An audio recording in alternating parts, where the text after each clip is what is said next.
gitu, terus dia cerita gitu. Hal-hal tuh itu kan nanti membuat dia senang, karena kita mengajak dia ngobrol tentang topik yang dia sukai.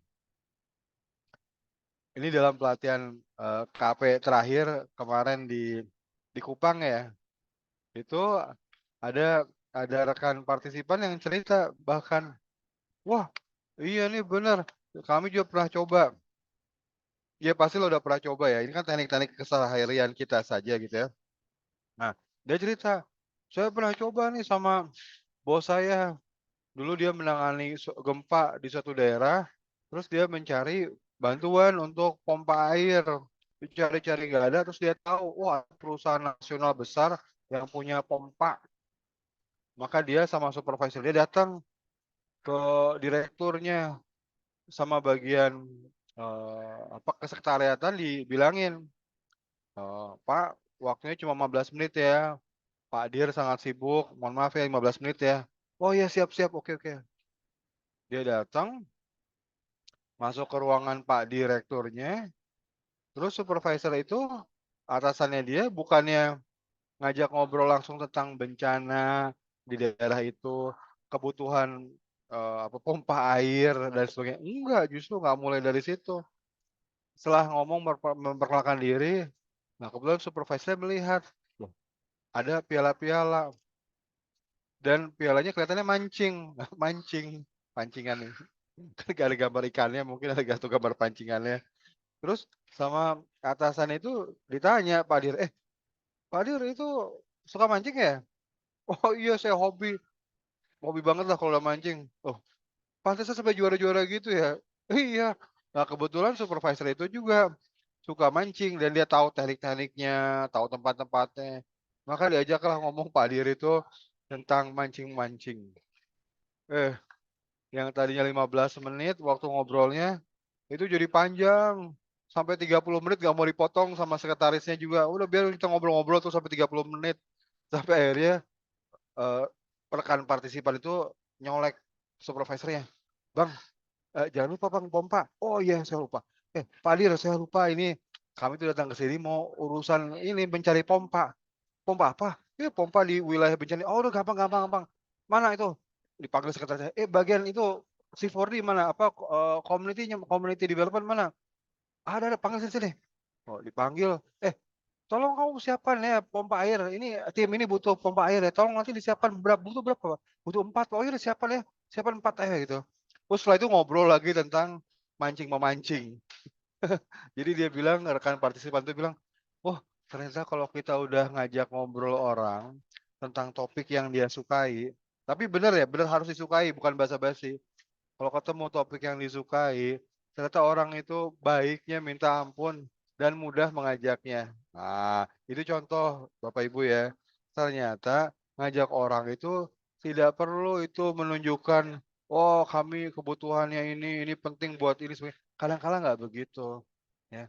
Kadang-kala itu larinya ke hubungan antar manusia, dan salah satunya adalah dengan mengajak orang ngobrol tentang topik yang dia sukai ya. Nah itu kalau untuk apa namanya, penolakan-penolakan yang mungkin belum diekspresikan. Yang jadi tantangan Bapak Ibu, itu adalah ketika penolakan itu diekspresikan atau disampaikan, baik secara verbal maupun nonverbal.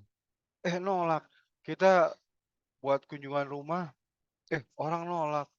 Kita buat edukasi di masyarakat, nolak. Kita misalnya teman teman di Aceh pernah cerita itu, baru mulai ngomong ya di apa namanya, di musyawarah warga atau di pertemuan warga, lalu Pak kepala desanya, Pak Geciknya, Gecik di sana, Pak kepala desanya bilang, "Eh, ibu siapa dulu saya lupa namanya, kalau ada entar boleh cerita di sini ya." Misalnya Bu Siti, "Bu Siti," kata Pak Kadesnya, "jangan ngomong tentang imunisasi ya, tentang MR itu jangan bicara ya. Kalau bicara saya lempar keluar." Gitu. Nah, menghadapi hal kayak seperti itu gimana itu? Kalau misalnya kita kaget gitu, terus kita bingung mau ngapain, itu yang terjadi malah kita terpojok atau kita mundur secara teratur, ya. Mau ngajak imunisasi, orang tua di PAUD misalnya, terus ibu-ibu PAUD-nya bilang, "Kami tidak mau, urus saja anakmu, anakku ya urusan aku, udah urus saja anakmu, jangan urus anak-anak kami." Wah, digituin gimana itu?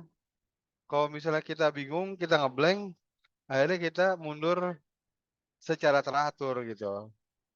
Bu Sri Murni ada cerita, mau berkunjung, pintu udah ditutup nih. Ya, udah ditutup pintunya. Nah, kalau udah ditutup kan berarti kita nggak bisa memulai komunikasi, interaksi, ini agak repot juga. Yang kita harus lakukan nanti kalau dalam situasi seperti itu adalah kita berusaha agar interaksinya berjalan walaupun bukan urusan imunisasi, walaupun bukan urusan pekerjaan. Nah, entar kita bahas ya. Nah, sekarang gini, kalau kita mendapatkan penolakan, baik secara verbal maupun nonverbal, nonverbal misalnya, ya itu bagus tuh Pak Sakri, ya pada saat di warung, nah termasuk itu. Jadi urusannya jangan urusan pekerjaan saja gitu. Jadi kalau misalnya kita menghadapi penolakan verbal maupun nonverbal itu gimana ya? Nah sekarang saya share screen ya, untuk ceritakan, tekniknya secara lebih, lengkap. Nah, pertama beberapa prinsip dulu ya Bapak Ibu ya.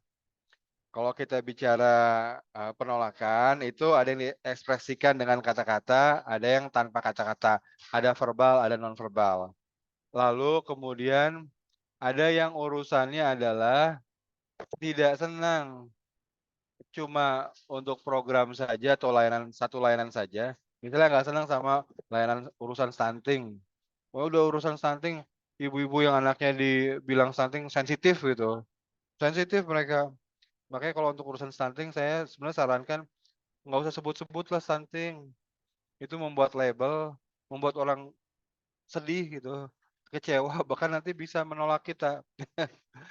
Atau urusannya itu dia tidak senang ke semua program atau layanan kesehatan, nah itu lain ya. Nah, lalu pertanyaan selanjutnya adalah, apakah dia tidak senang sama orang kesehatan dari sisi layanan atau programnya, atau dia tidak senang sama orangnya? Nah, jadi beda nih, ya. Misalnya gini, kalau kalau satu ibu nggak senang sama urusan imunisasi, ya udah nggak usah ngomong imunisasi dulu berarti. Berarti kita harus zoom out gitu, narik ke hal yang lebih, bisa diterima. Kalau satu ibu nggak suka sama urusan stunting, ya udah kalau nanti buat edukasi di posyandu atau kumpul-kumpul, nggak usah ngomongin stunting, tapi ngomongin topik-topik yang lebih besar yang bisa dia terima gitu. Kalau dia nggak suka sama orangnya atau programnya, nah gimana nih?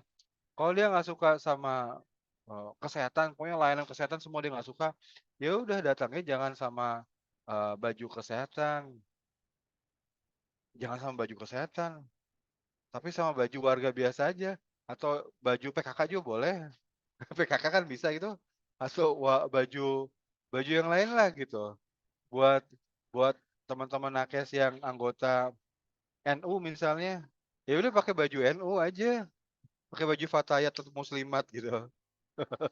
Atau kalau buat teman-teman yang, anggota gereja misalnya, ya udah pakai baju gereja, baju atau identitas gitu ya. Jadi nggak selalu harus kita pakai baju, kesehatan gitu, kalau orangnya memang nggak suka atau sensitif terhadap orang kesehatan, ya. Tapi misalnya dia udah sangat mendalam nggak sukanya, dia nggak suka sama kita gitu. Nah, kalau nggak suka sama kita itu sebagai orang ya, bukan bukan sebagai orang yang membawa sebuah program atau layanan, tapi sebagai kitanya gitu, udah masuk ke urusan personal, maka kita sebetulnya harus bertanya-tanya, ini salahnya di mana nih? Apa salah kita? Atau apakah ada salah persepsi gitu? Nah, itu harus dicari tahu. Kalau memang ada salah di kita, ya baiknya minta maaf aja. Minta maaf, karena komunikasi itu tidak bisa dimulai tanpa ada pihak yang minta maaf dan memaafkan gitu. Ya takut-takutnya ada salah di kita, misalnya ini yang ngurusin stunting, kadang kala juga menemui kasus di mana orang tua, terutama ibu ya, itu sangat sangat sangat kecewanya atau sakit hatinya, sampai nerima pun nggak mau, ya udah kalau itu datang tanpa pakai baju, kesehatan gitu ya. Tapi tetap nggak mau karena sudah sakit hatinya gitu ya, anaknya disebut stunting, terus didatengin sama rombongan-rombongan, dikasih bantuan, tapi kan jadi dia diketahui secara umum bahwa dia itu anaknya stunting. Ya secara tidak langsung kan berarti ibunya nggak pintar ngurus lah atau sebagainya gitu. Nah, kalau gitu ya udah datang tanpa pakai baju kesehatan, minta maaf dulu. Minta maaf udah membuat dia susah, membuat dia malu, membuat dia sakit hati. Terus bicarakan hal yang lain saja dulu. Nah, artinya hubungan itu kemudian kita bangun lagi pelan-pelan, gitu ya. Nah nah sekarang ini petanya mungkin, ada yang sudah diekspresikan, ada yang belum diekspresikan. Diekspresikannya secara verbal ataupun non verbal. Tidak diekspresikan ya dia diem aja, tapi kan non verbalnya berarti kebaca. Ada juga yang ekspresinya itu pakai parang, ada tuh yang pakai parang gitu. Saya pernah dengar ada kasus anak meninggal karena difteri. Ya terus mungkin teman-teman, puskesmas sangat semangat gitu ya, semangat banget, harus datang melakukan PE gitu ya, harus semangat semangat, harus gitu. Tapi di sisi lain kan, keluarganya lagi berkabung mungkin sedih gitu ya, didatengin, ya marah lah pasti, keluar itu parang gitu. Ya mau gimana orang lagi bersedih gitu ya. Ya mungkin nanti caranya nggak kayak gitu mungkin ya. Caranya ya mungkin kita harus takziah dulu kalau itu orang Islam gitu ya. Kalau orang NU ya mungkin ikutan tahlilan dulu gitu ya. Baru setelah itu kita, coba, cari peluang untuk melakukan pekerjaan kita begitu ya. Nah, oke sekarang kita bahas teknik-tekniknya. Teknik-tekniknya pertama dulu mungkin kita bahas dulu situasi ya. Situasi ketika orang menolak. Ketika orang menolak, itu Bapak, Ibu, jangan berpikir bahwa mereka siap menerima pesan kita, mau dengerin kita, belum belum tentu, ya. Bahkan kalau di KP kan kita belajar orang di depan kita itu belum tentu mendengarkan kita. Kenapa? Karena orang ada remote control. Remote control yang menentukan arah arah perhatiannya kemana gitu. Kalau dalam keadaan orang punya sikap negatif, itu remote controlnya dia dia pegang betul agar tidak mengarah ke kita gitu. Jadi seringkali apa yang kita omongkan tuh nggak didengar gitu, ya. Apalagi kalau sikapnya kuat dan orang itu punya pagar, ada pagarnya gitu. Maka apa-apa yang kita bicarakan, kita sampaikan, jangan-jangan keluar masuk telinga kanan, keluar telinga kiri, ya. Ini karena orang ada dalam situasi, sikap tertentu atau emosi tertentu. Kalau udah emosi ya, ya percuma juga kita ngomong. Ya makanya kan kalau kita kasih nasihat sama anak kita misalnya, anak kita baru pulang sekolah, terus nangis, bilang uangnya hilang, itu kan dalam keadaan emosional gitu. Artinya sikap-sikapnya itu, bukan bukan bukan siap menerima pesan kita. Jadi sebenarnya percuma kita ngomong, "Nak, makanya dong Nak, kalau sama uang hati-hati, disiplin yang baik, coba mana tempat menyimpan uangnya." Percuma, nggak ada gunanya. Bahkan itu bisa membuat anak kita menjadi lebih sedih. Kenapa? Ya karena dalam keadaan dia itu pagarnya tertutup, ya sikapnya sedang sedih gitu, emosi sedang sedang sedih. Jadi percuma kita ngasih nasehat. Nah, apa yang kita bisa lakukan itu sebetulnya adalah, eee, kalau dia lagi emosi, itu kan berarti kita mencoba mengeluarkan emosinya. Jadi emosinya jangan ditahan-tahan, jangan dipatah-patahkan sehingga kemudian dia makin emosional, enggak. Tapi justru membantu dia menyalurkan emosi. Demikian juga kalau dia punya sikap pemikiran negatif, itu tugas kita yang pertama adalah membantu dia untuk mengeluarkan pemikiran atau sikapnya yang negatif supaya bisa diceritakan dan kita bisa menghargai itu, ya. Jadi kalau kita bicara bentuk nyatanya gitu, jadi kalau percakapan, itu gimana tuh kalau kita menerima percakapan yang susah, serangan yang negatif, kita bilangnya jurus maut warga.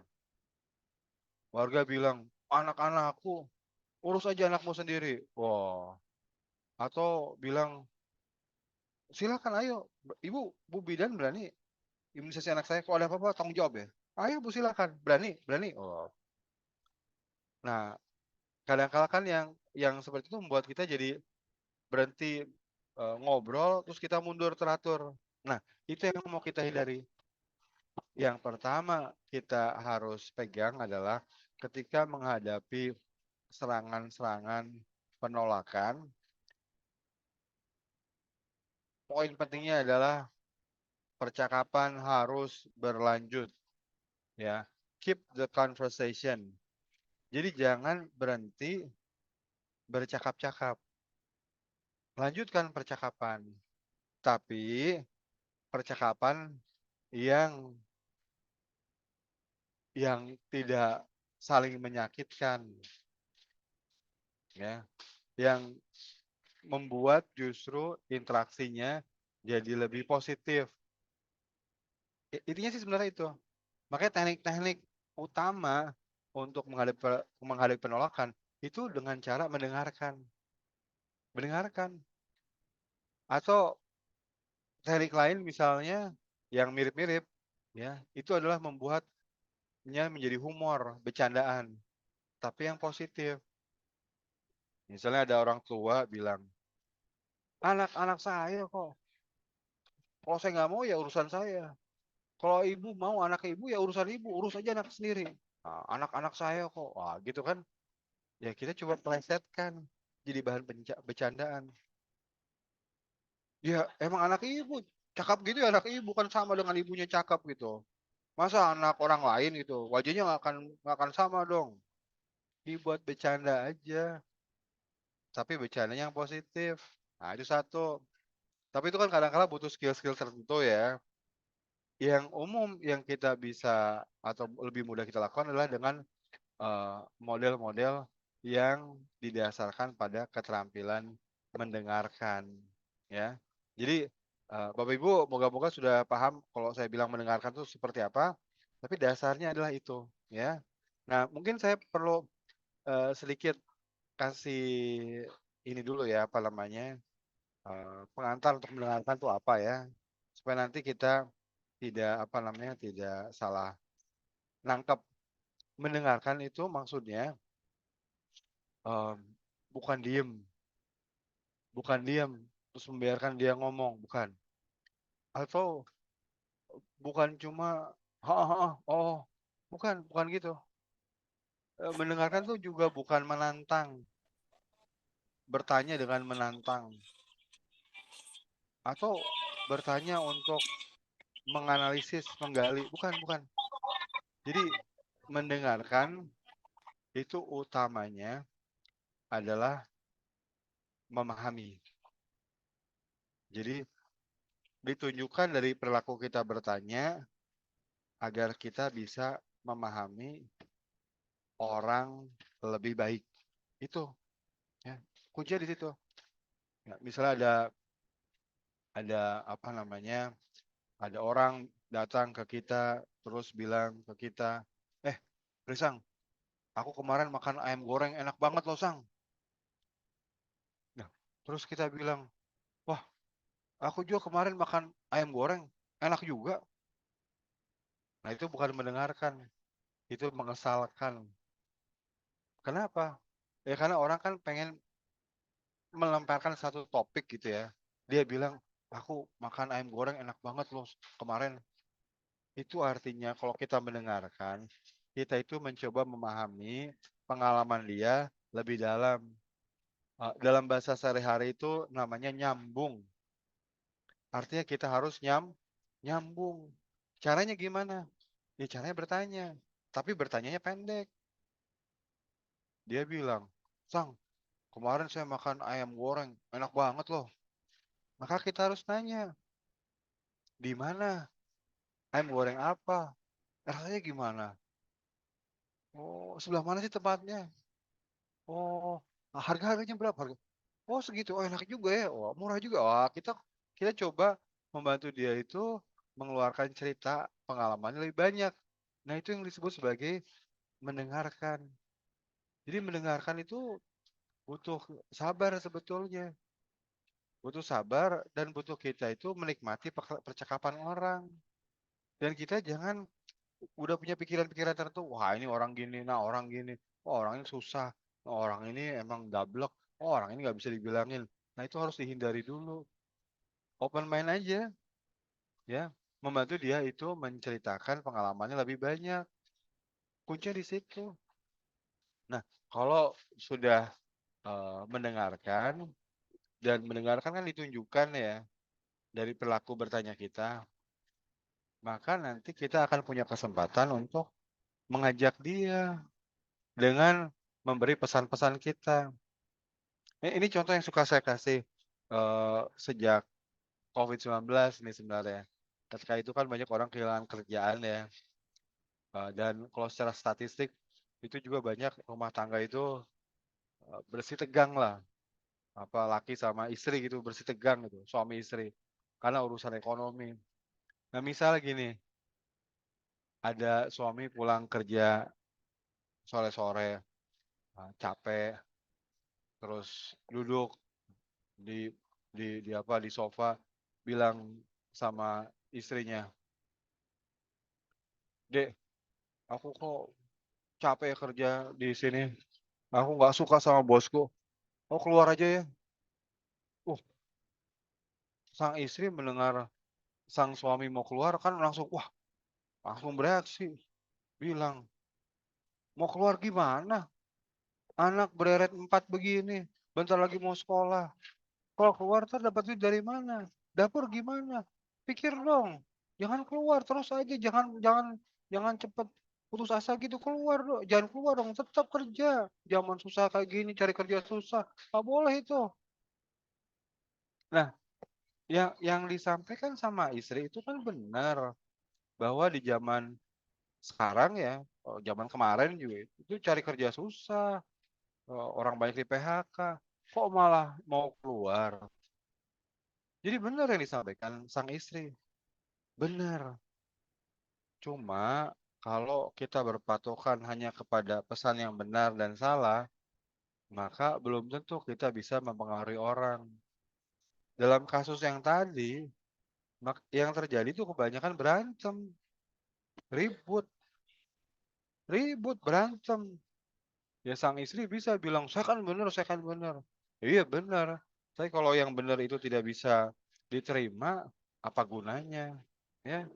Nah, yang kita bisa lakukan dalam situasi-situasi tersebut ya, itu kan sebetulnya dengerin dulu aja. Kan bisa tuh ada topik-topik yang dia sudah lemparkan, yang kita bisa sambungkan. "Aku mau berhenti kerja aja deh, Dek, bosku jahat bener, nggak suka aku." Tanya aja, "Oh, ada apa toh Mas? Eee, bosnya emang kenapa?" "Bosku jahat kali dia orangnya." "Jahat bagaimana?" "Itu dia curi uang." "Curi uang gimana?" Curi uang kantor, terus dia menyalahkan aku, baru ketahuan. Jadi selama ini suka mencuri tapi baru ketahuan terus dia nyalahin aku. Terus, ya aku dipanggil sama direktur-direktur, terus ya aku sampaikan aja apa adanya, "Bos, selama ini yang mencuri adalah si bosku ini, supervisor ini buktinya begini, begitu, begini, begitu." Wah, terus gimana direkturnya? Oh mereka percaya. Ah, terus si bos dipecat nggak? Nah itu dia yang buat aku kesal. Para direktur bilang, "Wah si bos ini, supervisormu itu, pegang kunci penjualan. Jadi nantilah kami pecat cuma nanti saja." Bilang gitu. Jadi aku akan ketemu lagi sama si bos ini. Nah, kan jadi lebih terang kan persoalannya apa, dan kita sudah mendengarkan, pasangan kita, ya, dia akan merasa senang. Kalau merasa senang berarti itu pagernya itu, pagar yang tadi kita bilang menutup pesan-pesan kita, itu akan mulai sedikit terbuka, cet. Nah, nanti step berikutnya kita tambahkan teknik yang namanya apresiasi. Apresiasi itu artinya menunjukkan kelebihan orang. Jadi hal positifnya apa di orang. Itu yang harus kita latih juga Bapak Ibu kalau kita menghadapi penolakan. Jadi misalnya suami kita itu bilang bahwa dia itu sudah melaporkan atau sudah disidang, sudah dilaporkan semua kejadiannya yang sesungguhnya. Ya kita bilang aja, "Wah, Mas, luar biasa Mas nih, hebat loh. Nggak semua orang berani ngomong seperti itu di depan para direktur." Akibatnya apa itu? Sang suami kan merasa senang kan? Senang, "Wah, istriku melihat kelebihanku." Senang dia. Nah, kalau udah senang itu kan nanti dia pagarnya kebuka, kebuka lebih lebar. Nah, di saat itulah kemudian kita lanjutkan dengan pesan kita. Ya kita bilang sama sang suami, "Mas, tapi tadi kalau untuk urusan mau keluar-keluar itu, jangan dulu lah, pikir dulu lah. Anak kita bereret 4 gitu, tahun depan mau sekolah. Kalau misalnya keluar repot nanti kita, uang dari mana? Dapur gimana?"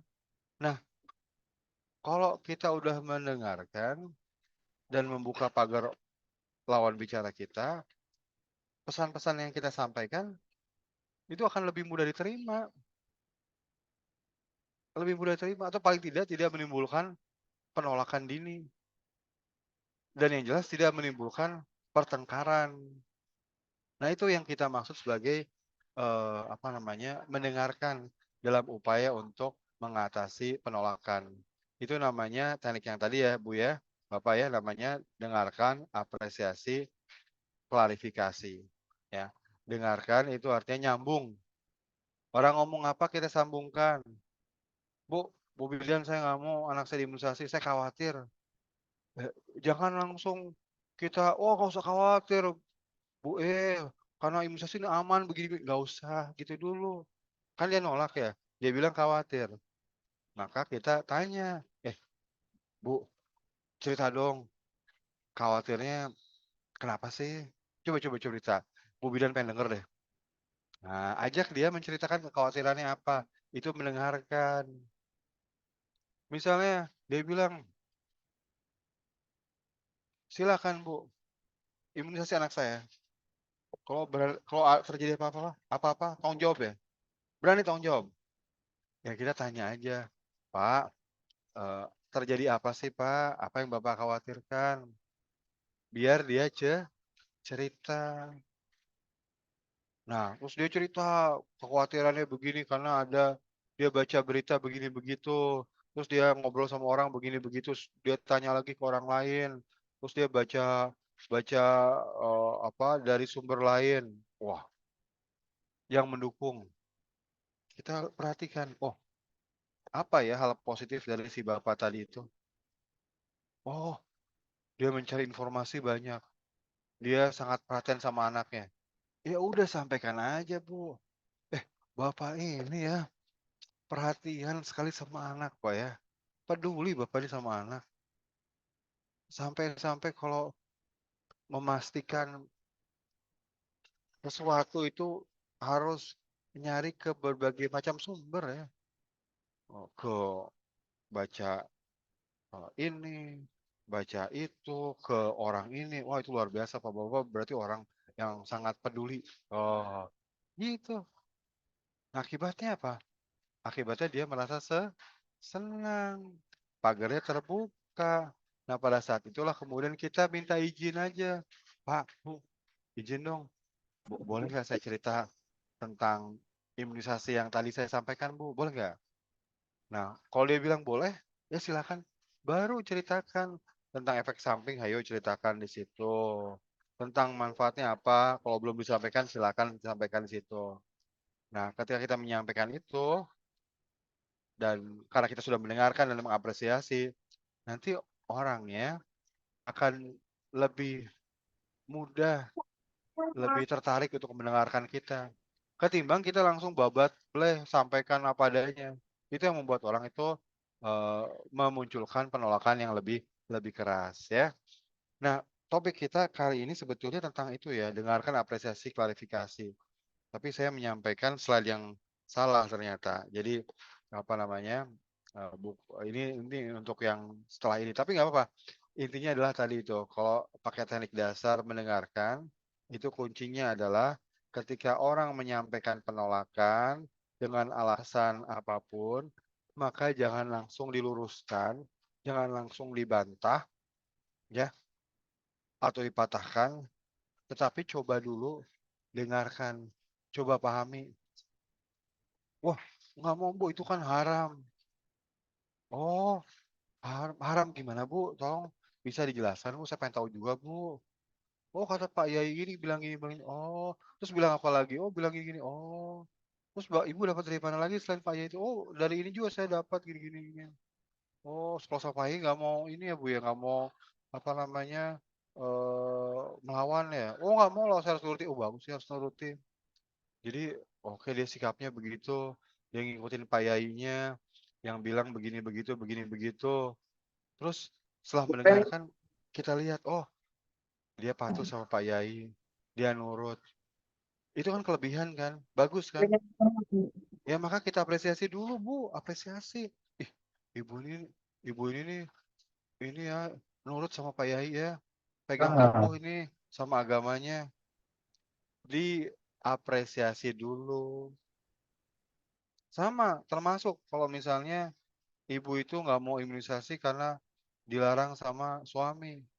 Kita dengarkan dulu, suaminya bilang apa, mengapa, coba dipahami begitu ya. Terus kemudian kita apresiasi. Ih, ibu, ibu nurut sama suami bu yang bagus gitu bu. Kalau sama suami emang harus nurut bu. Nggak usah berantem-berantem gara-gara apa imunisasi aja kok berantem. Jadi udah bagus bu. Sebenarnya ibu itu mau, tapi nggak mau melawan suaminya. Ya nggak apa-apa, itu kan suatu bentuk kepatuhan itu bagus, ya udah apresiasi dulu. Wah ibu ini mengutamakan keharmonisan. Bagus tuh Bu untuk menjaga keutuhan keluarga, memang kita nggak boleh berantem Bu, ibu nurut bagus tuh Bu. Kita apresiasi. Baru kemudian kita sampaikan pesan-pesan kita ya. Nah, Bapak Ibu sekalian, saya coba sampaikan beberapa topik yang lainnya selain yang di AK ya, yang saya siapkan dalam PowerPoint ini. Coba yang pertama dulu ya, ini moga-moga sih nggak terjadi ya. Ya cukuplah pengalaman COVID-19 kemarin lah ya, yang teman-teman di lapangan menghadapi warga yang emosional. Moga-moga kalau besok sih enggak lah ya. Nah, untuk menghadapi orang yang emosional. Ini topik kita yang pertama nih, Bu. Gimana nih kalau penolakannya itu disertai dengan emosi yang tinggi? Nah, yang pertama sebenarnya gini, Bu. Kalau kita ketemu sama orang yang emosional, maka kita harus mengukur dulu. Ukur apa? Ukur orang emosionalnya seperti apa. Apakah dia itu menunjukkan kekerasan, fisik atau verbal?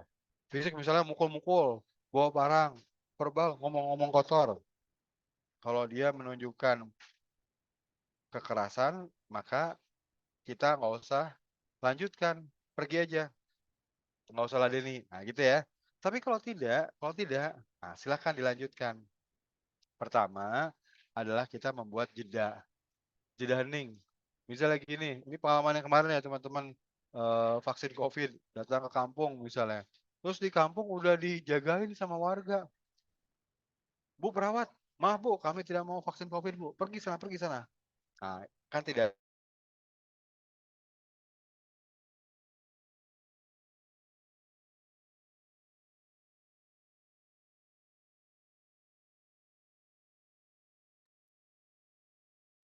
Pak Risang, terputus di saya atau di Bapak Ibu juga ya, Pak Risang? Tambah orang, tambah, menolak lagi. Tapi misalnya, "Pak, boleh nggak Pak ya saya menjelaskan, atau mendapatkan penjelasan Bapak? Saya pengen tahu Pak, alasannya apa, tapi kita ke sana Pak, boleh nggak Pak? Duduk ke sana Pak." Terus kita ajak jalan. Nah, pada saat jalan itu, nggak usah ngomong, hening aja, diam aja, sambil bawa itu, apa namanya, termos-termos atau apa, tas-tas kita. Hening aja. Harapannya ya, cengkraman setannya nggak terlalu kuat gitu, agak longgar.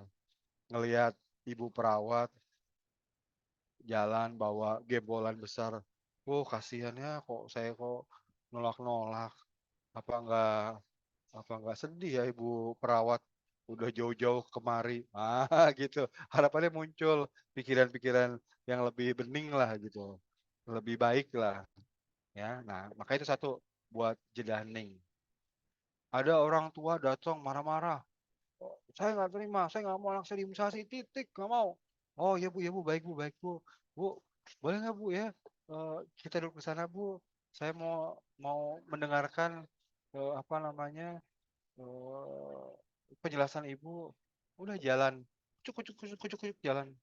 Dan waktu jalan itu kita hening hening, diam aja, supaya emosi orang itu atau setannya yang lagi mencengkeram orang itu agak lebih longgar, ya. Nah, yang kedua apa, ketika udah duduk ya atau di tempat yang kita mau ngobrol, ini venting. Venting itu ventilasi, jadi menyalurkan emosi. Jadi kita tanya-tanya agar orang itu cerita apa pikiran dan pendapatnya. Dan kita saat itu tidak boleh menyiram api dengan bensin. Dengan kata lain, tidak boleh defensif. Oh nggak bener, oh gini salah itu. Wah, jangan. Kalau kita defensif mempertahankan diri, maka nanti orang itu akan semakin emosi. Bukan begitu Bu, maksud kami baik. Nggak bisa, nggak bisa. Wah, tambah ribut. Udah, biarkan orang itu cerita dan kita di pihak yang mendengarkan. Kalau boleh tahu Bu, Ibu menolaknya karena apa ya? Oh saya nggak terima, itu kan banyak. Oh Ibu taunya dari mana? Biar dia cerita-cerita. Biasanya Ibu Bapak, kalau kita venting, orang yang emosional itu, dalam waktu 2 menit juga udah turun emosinya. Udah turun, cut. Belum selesai masalahnya, tapi emosinya udah turun.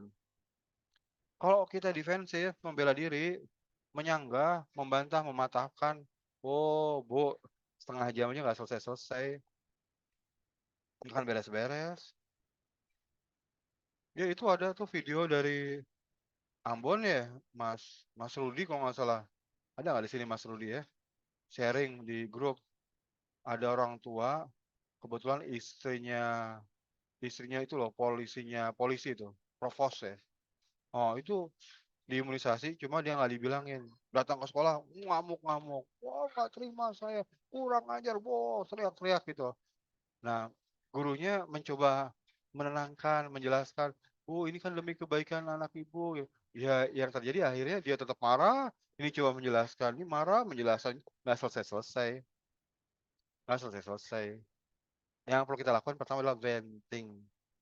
Biarkan dia tumpahkan semua perasaan dan pikiran dan pendapatnya, keluarin, keluarin, keluarin, biarin itu, biarin, habisin. Nanti 2 menit gitu turun, cuit gitu ya. Nah, setelah itu kita mencoba bersikap empatik atau bisa juga apresiatif. Empatik itu menempatkan posisi kita seperti si ibu itu, orang tua itu. Oh iya Pak, kalau saya jadi orang tua terus mendapatkan kabar seperti itu, saya juga khawatir Pak. Saya bisa paham Pak, saya juga akan khawatir kok Pak. Nah, jadi menempatkan posisi kita sama seperti posisi orang lain. Misalnya ada imunisasi, misalnya imunisasinya HPV. Terus ada hoaks mengatakan bahwa kalau anak kita tuh yang SD kelas berapa 5 6 itu disuntik HPV nanti dia akan mandul. Dia cerita apa yang dia dengar, dia dapatkan. Terus kita dengarkan aja baik-baik.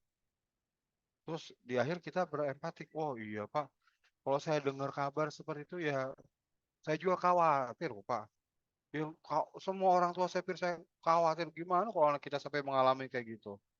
Wah itu hidup kita jadi nggak tenang itu. Jadi kita bersikap empatik. Itu yang membuat orang akan merasa dihargai sama kita, ya. Nah, ini yang berikutnya setelah itu.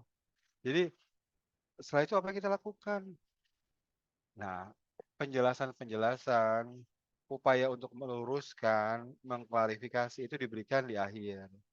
Ya setelah dia, tahu bahwa kita empatik gitu ya, kita menghargai dia, kita minta izin aja, "Pak, boleh nggak Pak saya menjelaskan Pak, informasi Pak tentang ini Pak, tentang efek samping Pak, yang menurut para ahli seperti apa, boleh nggak Pak saya jelaskan?" Nah biasanya orang akan lebih terbuka, "Iya silakan silakan, apa nih? Coba coba jelaskan." Nah saat itulah kemudian kita menjelaskan apa yang kita ketahui tentang efek samping atau KIPI misalnya. Yang sebetulnya kipinya sangat kecil ya. Terus kalau dia merasa bahwa polio itu nggak ada, kita jelaskan kasus polio.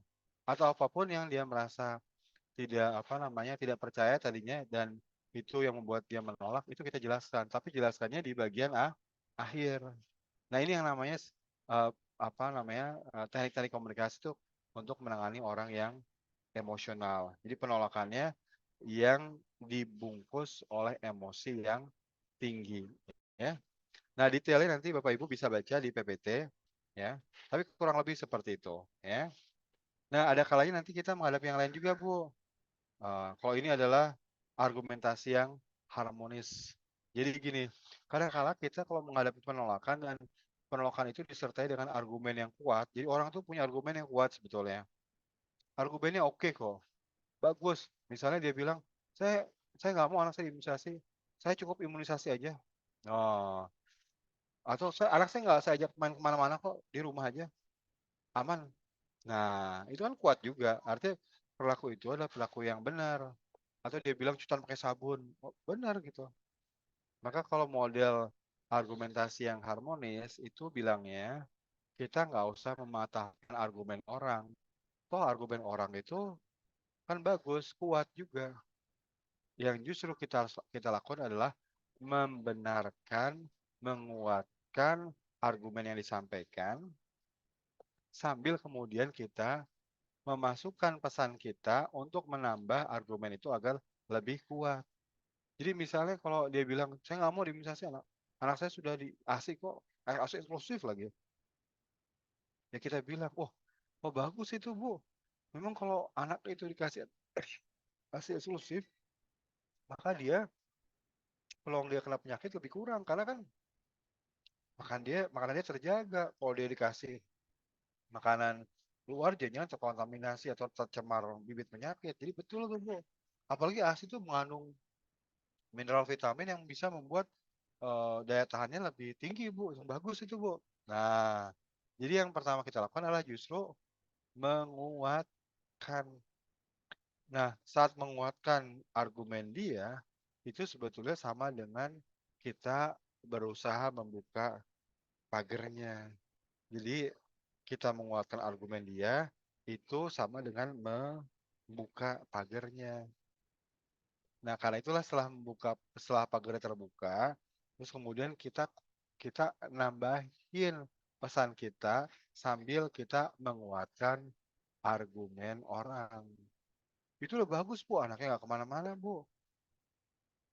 Dijaga kebersihannya itu bagus, Bu. Itu memang cara yang efektif itu, Bu, agar anak kita terhindar dari penyakit-penyakit. Terus gimana cara masukin pesan kita? Nah, Bu, tinggal nambah saja, Bu, agar lebih efektif, Bu. Karena itu sudah efektif. Nah, agar lebih efektif dari apa? Misalnya dari orang-orang yang lain. Kalau ada orang datang ke tempat kita nggak tahu udah cuci tangan pakai sabun atau belum.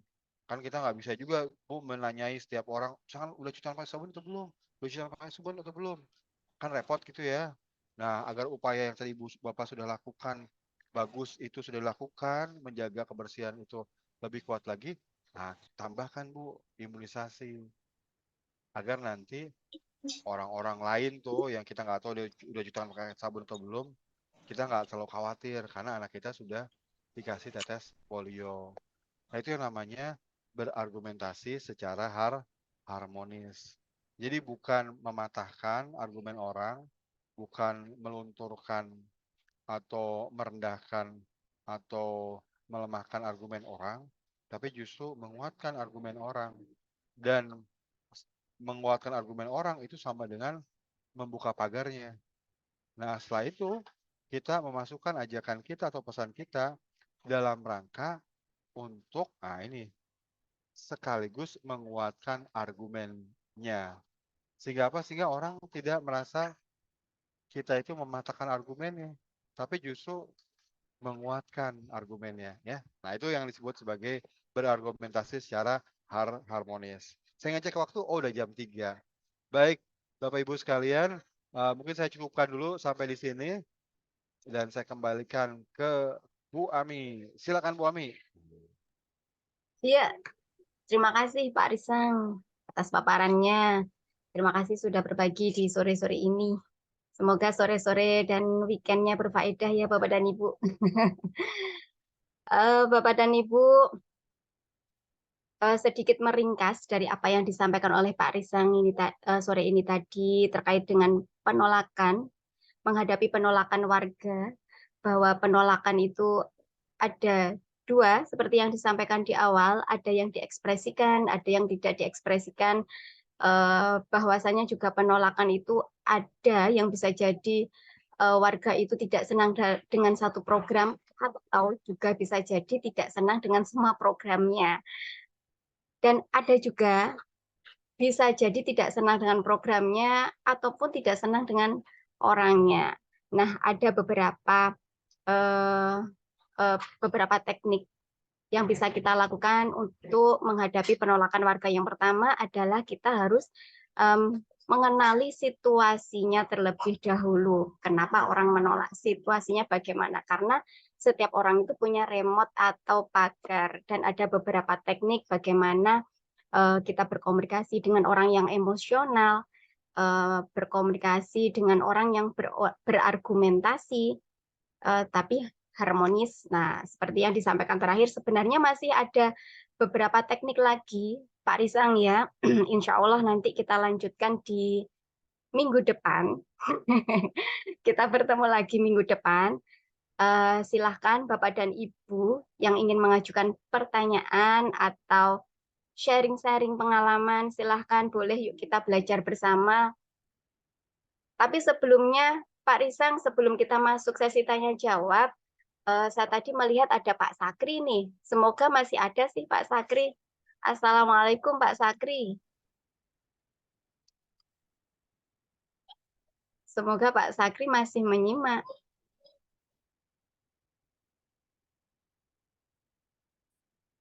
Oh iya, nanti. Ya kita. Monggo Bapak dan Ibu silahkan yang ingin mengajukan pertanyaan.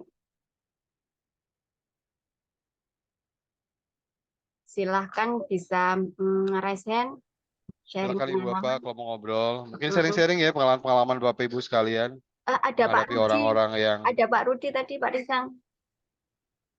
Oh, ada Pak Rudi. Silakan Pak Rudi. Ayo. Halo Pak Rudi. Halo Bu Ami, Clarissa. Ya, Pak Rudi. Ayo sharing-sharing yuk, Pak Rudi. Pengalaman yang kemarin boleh di-sharingkan ke teman-teman ini, Pak Rudi. Iya, izin ya nggak pakai kamera. Ya, mungkin ada beberapa eh, pengalaman sih yang mungkin bisa dibagi sama teman-teman Promkes dan teman-teman yang bergerak di bidang edukasi. Em, Seperti tadi Mas Risang bilang, eh, kita sebenarnya idealnya sih jadi pendengar. Jadi eh, kita bisa tahu banyak hal dari masyarakat. Sebenarnya masalah atau keluhannya ini apa. Terus kita sebenarnya informasi yang kita dapat dari masyarakat itu sendiri kita bisa pakai lagi untuk memberikan solusi. Nah, kebanyakan kita pengalaman teman-teman juga sebagian waktu turun itu pertama dia nggak well prepared. Jadi memang in my opinion ya, maksudnya sebagian teman-teman itu masih melihat ketika turun untuk imunisasi itu sebagai manusia itu sebagai objek, sebagai apa? Sebagai sasaran, bukan sebagai manusia, sebagai mereka itu sebagai target dari program. Nah, itu yang kadang-kadang menjadi satu kendala di masyarakat karena kita bisa bilang sebenarnya kan kalau komunikasi itu kan dari kalau kita dari hati ya pasti nyampe lah ke hati. Maksudnya kalau kita benar-benar kita mau treat masyarakat itu sebagai kita punya subject, not as an object, kita bisa diterima sebenarnya. Feel-nya tuh vibes-nya tidak dapat. Terus kemarin itu ada beberapa pengalaman yang mungkin saya bagi. Pertama tuh namanya di Kampung Muhajirin ya, itu kemarin ada KLB Dipteri di situ. Yang bisa saya garis bawahi adalah untuk penata laksanaan masalah-masalah berhubungan dengan PD3I itu terbaiknya itu kita lakukannya dengan tim. Jadi kemarin kita ada tim komunikasi dari orang Promkes, ada teman dari beberapa LSM juga. Dan yang kedua tuh ada tim yang eksekusinya, tim imunisasinya. Jadi awalnya tuh kita turun dulu, tim komunikasinya turun dulu, kita survei dulu, kita buka komunikasi dulu sama ustadznya.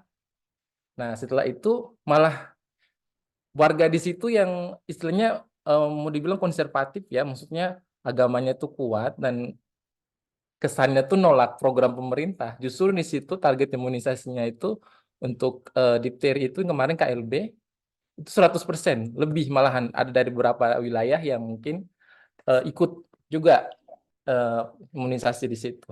Nah, sedangkan yang kemarin waktu yang di sekolah itu yang ditolak, itu dia masalahnya. Dari beberapa teman di puskesmas itu memang langsung ini ya, langsung eksekusi. Jadi mungkin komunikasinya belum jalan dulu, eksekutornya udah masuk. Jadi itu ada satu ibu yang suaminya itu di kepolisian, kebetulan habis diimunisasi anaknya nggak dikasih tahu ibunya, jadi nggak ada info. Sebenarnya masalah apa namanya efek samping juga sebenarnya nggak ada, cuma ibunya kayak nggak dikasih tahu, dan ibunya marah. Dan ya mungkin udah di clear-kan kemarin. Tapi yang mau saya garis bawahi adalah masyarakat itu sebenarnya baik loh, maksudnya mereka paham yang mau kita bawa itu adalah hal-hal yang baik. Nggak mungkin kita mau bawa program dari pemerintah itu yang mencelakakan. Cuman bagaimana kita mendistribusikan, mendelivery message-nya, kita punya pesan itu ke masyarakat itu yang dibutuhkan skill khusus, maksudnya yang sudah bisa, nggak perlu yang terlalu rumit ya, tapi yang komunikasi ala-ala daerah setempat itu malah lebih tanda kutip lebih mematikan, lebih tepat sasaran kayak gitu. Mungkin dari saya itu, Mami, Parisang, monggo. Terima kasih, Terima terima kasih. kasih. Pak Rudi, sharingnya menarik sekali ya Pak Risang, sharingnya Pak Rudi. Ini Ya, saya, terima kasih. iya, Pak Rudi dari Ambon ya, agak jauh ya, Promkes Ambon. Bu eh, Gus nih dari Aceh nih, pengen sharing-sharing nih Bu Amin nih. silahkan Bu Gus. Halo Bu Gus, Ya, ya baik, langsung saja. terima kasih. Ini pengalaman kami ya ke sekolah. Bahwasannya waktu itu kita kejar target anak sekolah 95% tuh harus mendapatkan pin polio. Jadi ketika kurang dari 95% berarti kita harus melaksanakan sweeping. Jadi sweepingnya tetap tim kita libatkan. Di sini tim Promkes bagi yang anak-anak tidak mau dipin pada saat putaran pertama, mereka kita sweepin. Kemudian anak dan orang tua kita kumpulkan bersama, kemudian kita ajak berkomunikasi dengan orang tua dan juga anak-anak, di mana di sana kita terapkan metode KAP. Kita bernyanyi, bermain bersama orang tua, kemudian juga kita pakai lembar balik tentang penyakit polio dan poster-poster tentang penyakit polio. Dan yang pertamanya orang tua maksudnya bertanya sama kita, kalau misalnya ini nanti ditetes manis polio masih nular nggak? Masih sakit nggak anaknya? Tapi setelah kita edukasi dengan bermain, kemudian juga menggunakan lembar balik beserta poster, alhamdulillah capaiannya sampai 95%. Jadi di sini tim Promkes sangat besar antusiasnya dan perannya untuk merubah dari yang tidak mau menjadi mau. Nah, itu aja Mbak Ami. Terima kasih. Ya, Bu Gusnila, terima kasih sharingnya. Jadi sebelum kegiatan, Bu Gusnila dan tim ini mengajak berkomunikasi dengan orang tua terlebih dahulu. Itu ya, Bu Gusnila. Iya. Iya, keren sekali sih tipsnya. Boleh nanti diterapkan di daerah yang lain. Jadi Seperti itu. yang mau, orang tua yang tidak mau. Jadi ketika anak dan orang tua kita edukasi bersama, nanti mereka jadi dua-duanya mau. Anak mau juga orang tua mau. Tapi pengalaman ketika bias yang kita undang orang tua, anak itu nggak dapat. Nggak dapat apabila anak dan orang tua nggak diedukasi bersamaan. Ketika diedukasi bersamaan, pengalaman kami bisa kita capai target ini. Ya, ketika masing-masing anak kita edukasi sendiri, orang tua kita edukasi sendiri, nggak temu maksimal. Baik Mbak Ami. Siap, terima kasih Bu Gus. Sehat-sehat. Amin. Bagus tuh Bu Ami dan teman-teman semua. Jadi kalau masukan yang dari Aceh tuh, teman-teman Promkes Aceh itu bener kita harus perhatikan karena di sana tuh susah. Jadi kalau itu berhasil ya, nah itu bagus tuh pas itu jurusnya ampuh tuh.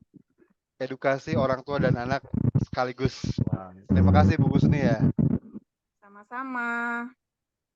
Iya, Bapak dan Ibu, silahkan kalau ada yang masih mau ditanyakan lagi. Atau sudah cukup? Semoga jelas ya Bapak dan Ibu. Baik, Bapak dan Ibu, waktu juga sudah menunjukkan lebih dari jam 3.